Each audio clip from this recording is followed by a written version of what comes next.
Hey guys, I just want to talk to you about this nice pocket watch right here. It's a bronze tone, vintage looking pocket watch. This is what it looks like. You can see it ticking inside here. This is the back of it. It's got all engraving, like all filigree work all over the pocket watch itself. It's also a necklace. You can wear it as a necklace. It's got a 30-inch chain, a very long chain to it.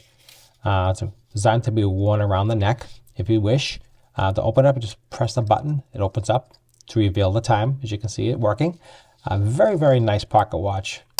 Easily opens and closes. Easy to change the batteries on these.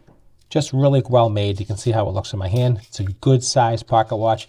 Not too heavy on the neck and super easy to read. Open it like that. Super easy to close. Let me just give you some measurements of this pocket watch so you know the size of it. Let me get my little tool here.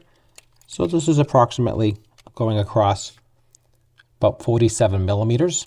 Okay, thickness is approximately, actually 13.38, so 13 millimeters thick.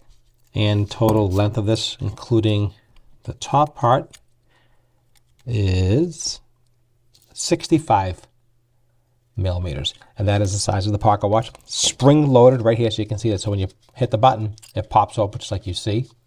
This is what it looks like. Very, very nice looking pocket watch. Thanks for watching the review. Hope you enjoyed.